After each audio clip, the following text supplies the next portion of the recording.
Welcome to Beyond the Page, the official podcast of Choice, the magazine of professional coaching, where we bring you amazing insights and in-depth features that you just won't find anywhere else. I'm your host, Gary Schleifer, and I'm excited to expand your learning as we dive into the latest article, have a chat with this brilliant author behind it, and uncover the learnings that are transforming the coaching world. When you have a chance, join our vibrant community of coaching professionals as we explore groundbreaking ideas, share expert tips and techniques, and make a real difference in our clients' lives. Remember, this is your go-to resource for all things coaching. But in the meantime, let's dive in. In today's episode, I'm speaking with social leadership coach Gloria Custodio, who is the author of an article in our latest issue, Coaching, Anti-Racism, and the Backlash Against DEI. Her article is entitled Inclusive and Impactful Coaching, Practical Strategies for Bridging Racial and Cultural Differences. Gloria is a social leadership coach with a multifaceted career spanning, wait for it, law, business, education, and nonprofit leadership. Not just that, she's been a federal judicial law clerk, a $1 million retail business owner, a university instructor, a classroom teacher, and a school administrator. I have no idea if she has any spare time, but she's an ICF professional certified coach and trained transformational coach. Gloria helps leaders navigate complexity, drive impact, and lead with purpose. Passionate about equity, inclusion, and social change, she empowers individuals and organizations to grow and thrive on their own terms. Gloria, thank you so much for joining me today. Thank you, Gary. It's such a pleasure to be here with you. Normally I ask people why they wrote the article that they wrote, but you write in your article that you're a proud Puerto Rican woman hmm and challenged with being part of the U.S. and still being on an island and a bit separate and all of that. But anything else that just got you going on this article? Said, I got to do it. Well, the political climate in the United States right now is very challenging, Mhm. particularly for people who are not in the mainstream. BIPOC people, queer people, um, non-religious people. So that, and, you know, coaching is my jam, writing is my jam, and I feel very strongly that we should all show up in the ways that our gifts call us to Mm. witness and to, contribute to the world. And this is my little contribution. If I can help someone navigate what they think is a difficult moment with a client a little bit better and learn that it's okay to sit with discomfort, that's why I wrote this article. Yeah, well, and thank you very much because you gave some very, very practical tips. We put them in sidebars in the article. I was I always reread the article before I meet again, although I've probably read it like 4 times before it gets to press, but a good reminder. And I want to let you know that as I was reading it, some of the things popped out that didn't pop out before, even for me. And some talk about biases. hmm And I've realized that and I'm aware of them. It's not that it's become a realization, but it's kind of like, oh, well, Gloria said it in print, so now I know it's real. But no, all kidding aside, I noticed how I treat people of different sexes differently, Mm, how I don't ask cultural questions of white cisgender males, and I'm afraid to ask them of BIPOC individuals. mm. So one of my questions, and hoping I can get this out of our conversation today, is how do I merge those two different biases? Like I'm aware of them. How do I, work with it? I think you've done the very important first step, which is to ask yourself, I've noticed that I approach these conversations with different people differently. And why is that? And and acknowledge that that's real and Mhm. true. And that that is why I think I like the term um, to be culturally humble, Mhm. to have cultural humility instead of to be culturally competent. Because Right. competency sort of implies that you master something, so that you master your bias, and then you become really adept at asking questions of cisgender white males or people of color, and you're good, check mark, yay, gold star. But to be culturally humble means that you are open and curious about your own identity and how it influences you, as well as other people's identities and how they define themselves. And that's a fluid thing. So there's never an ending point. It's more of a mindset. And it's really a coaching mindset. It's our coaching mindset of curiosity and of sitting with discomfort and not knowing and just holding space. And it's holding space for the client, and it's holding space for us in our awareness of our own biases and our own, which are really our own lenses, right? Because Right. Yeah. it's who we are. We have different experiences, we have different um, personalities, we have different beliefs, and these beliefs are always changing and shifting. So if we are aware of that and we're curious about that for ourselves, then we are way more likely to be able to extend that curiosity to our clients and to hold not just a safe space, but a brave space. Mhm. Right. Yeah, well said. A brave space. Yeah, I think it starts with this old coach here too, right? Being brave enough to notice and be aware and not be, oh my goodness, I would never think of myself as culturally competent, but thank you very much for that pointing because the cultural humility gives us that space and grace to, wow, what can we do? What do we do differently? What are we aware of? Continuous learning that you talk very much about in the article. Yeah, I want to go back to something else you said about how, how this current climate is showing up in your life. How is it Mhm. showing up in your coaching conversations? Who are you Mm. coaching? What are some things that stand out for you as common impacts? You know, something that wasn't as common before is that clients are more they're more wanting of psychological safety, and they're less Mhm. trusting of it. So they're more questioning about the confidentiality of the space, that's something that hadn't really shown up as much before. And also it's because um, my sister, whom I work with, and I work are doing a joyful democracy initiative where we reach out to advocates and people who work in the government and who are under harassment and threat and all of that.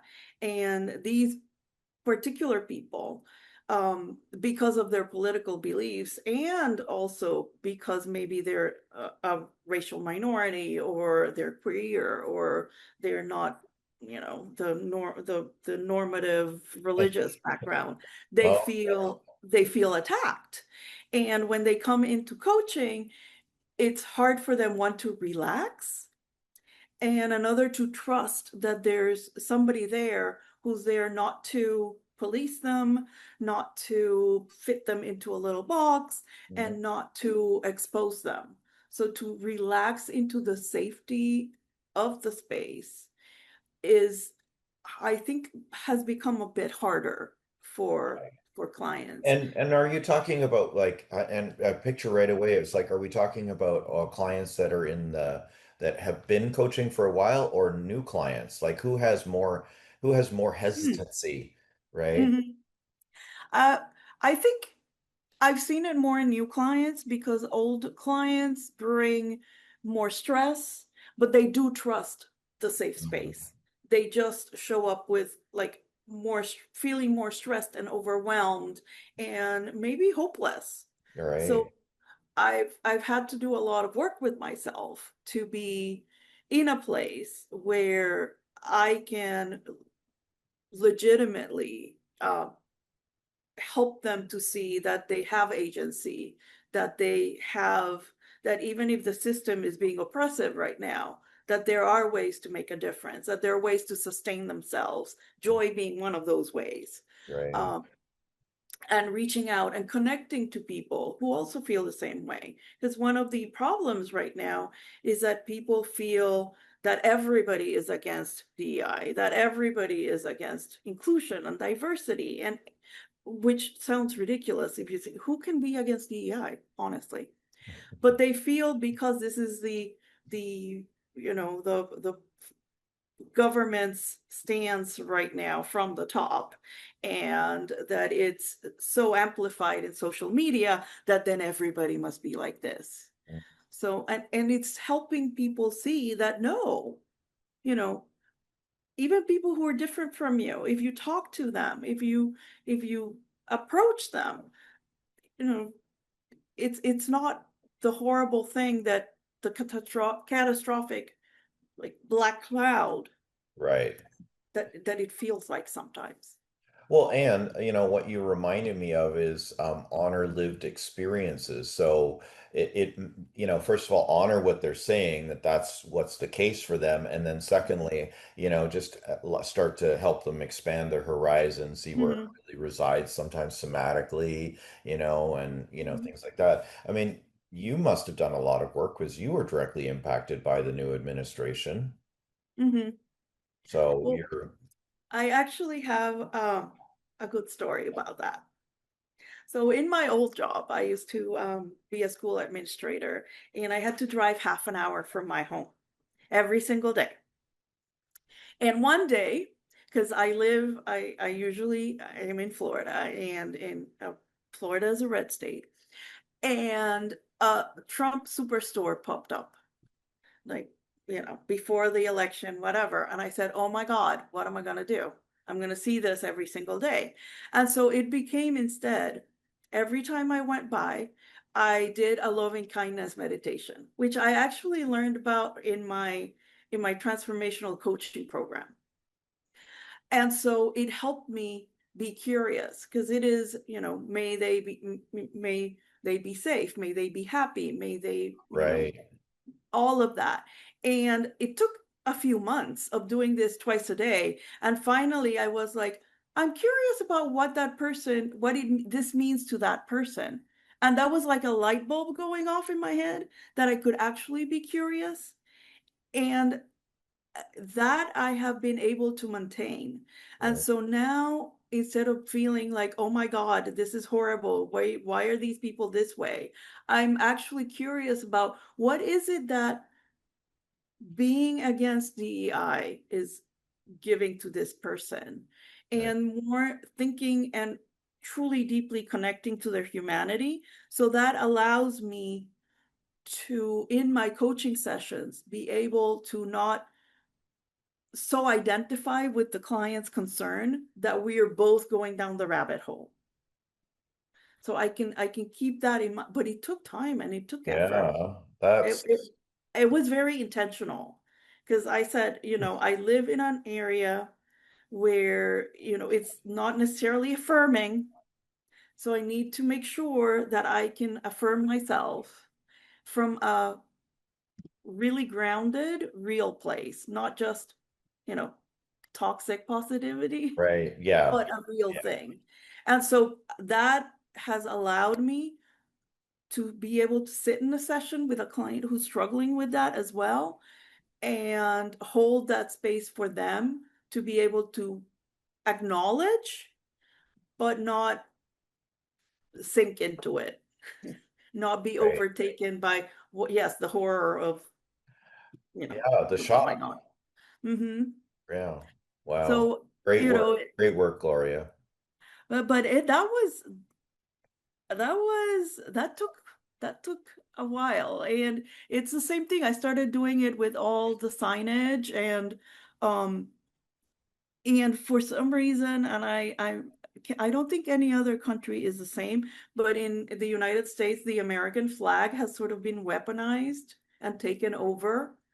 Um, and so I started doing that with the flag as well. Oh.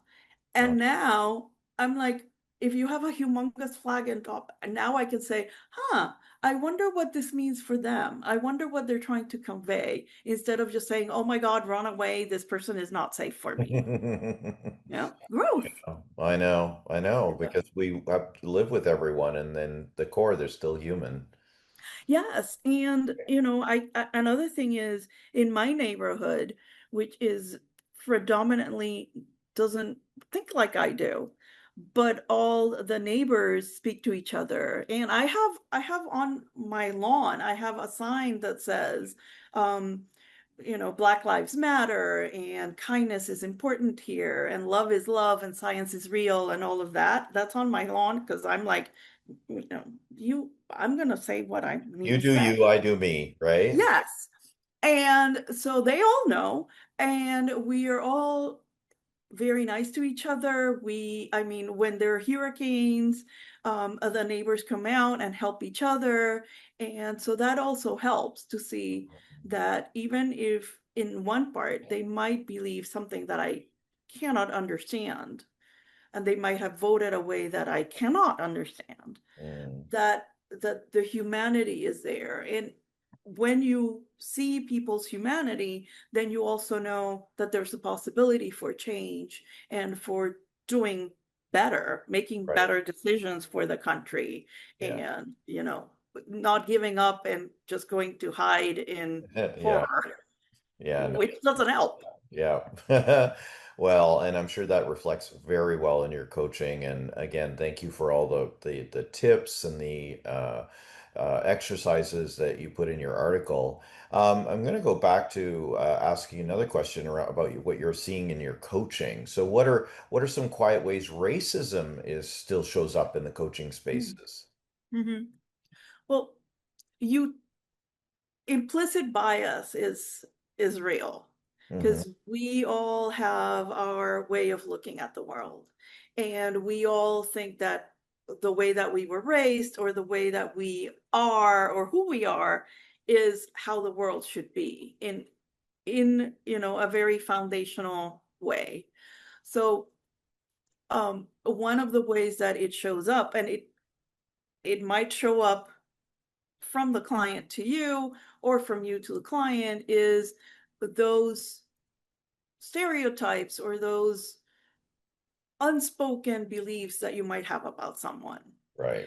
And I am Puerto Rican, so I'm a minority, and I'm very conscious of that and how that influences me. And I'm a woman as well, and I am Hmm. queer, so that also goes. So in those areas, I feel more aware.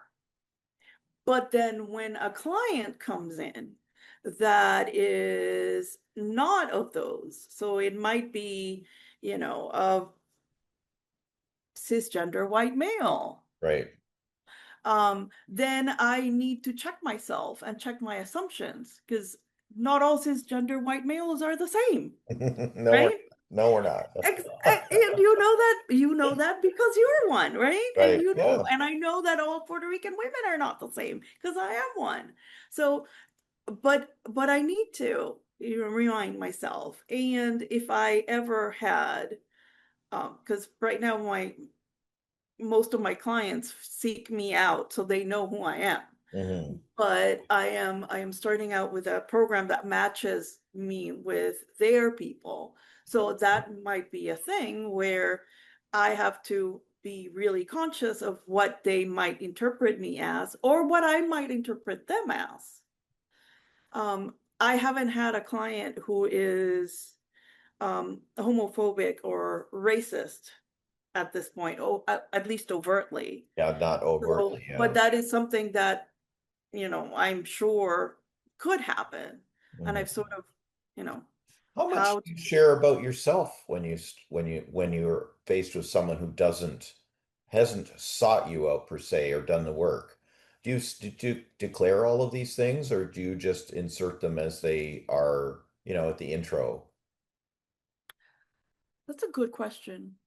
Um, Like for me, when I'm meeting with someone, so let's say I was meeting with you, I point out the obvious difference. I'm a man, you're a woman. Please don't let that ever get in the way. mhm, If there's stuff that's guys are doing, bring it on.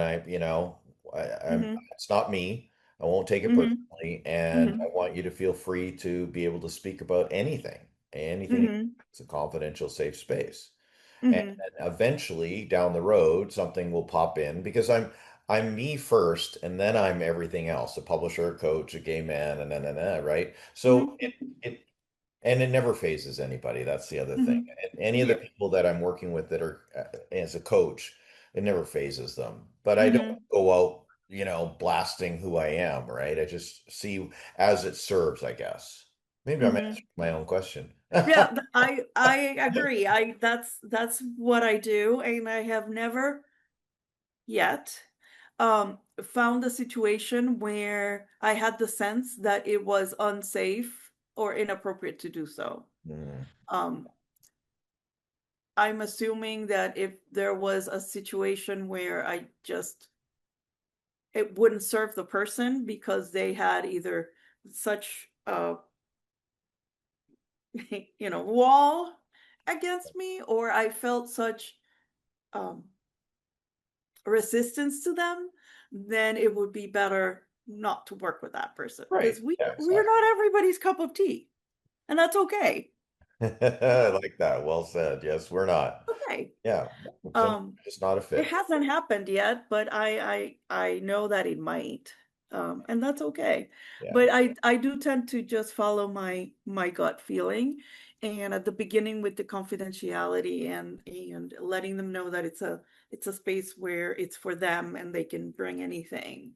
Um, I tend to sort of work that in. yeah, Um, but yeah, I tend to follow my gut on that, not yeah. have a Same here. script. Yeah, and less is more sometimes. It's like if it serves. Right, However, what exactly. I will say as I'm learning from this whole article in the conversation for me is that I will now look at how and when to ask questions to everyone about Mm, in I don't know, culture. Would I say culture to, yeah, I guess, because we all have some form of culture. Well, I guess my culture background is German, right? So that's mhm, a right, cultural thing. Yours is yeah, Puerto Rican, right? mhm, And Latina and and right, Florida and right. So mhm, how does mhm, how does your culture? Because the bias I have is, oh, white people, I don't have to ask them about culture. BIPOC people, you have to mhm, ask them about culture, and that's mhm. ridiculous. That doesn't make any sense. Right, that's Think a about it, right? false, yeah, Yeah. So dichotomy, there's yeah. to my point is I'm the thing I'm taking away from the article and the conversation is that I will make a more concerted effort of asking everyone equally about, "Well, so how does your culture and your cultural background play into Mhm, will it play into our mhm. conversations? That I what I tend to use is, and it depends on the person as well, because some people, the term that you use depends on the person. But my go-to tends to be, how does your identity play into this? Mhm. And that way it's open-ended and they can take it wherever. So their identity might be their racial identity, their cultural identity, their gender identity, their religious identity. Oh, thank So you. they can take it wherever they want to, and it's an ongoing conversation because depending on the situation, a different part of their identity might come into play. And Mhm. so that's why it's not, like cultural humility and all of that is not an end point or a state to reach, but a mindset that you sort of Yeah, navigate and grow, really. yeah. Well, thank you. I know what I'm going to do as a result of this article and this conversation. But what would you like our audience to do as a result of this article and this conversation? And maybe me, some more for me. I would love for people to become more curious in general, not just coaches, but people to become more curious about other people's identities and also their own identity, and how these different facets show up in our lives and in our relationships with each other.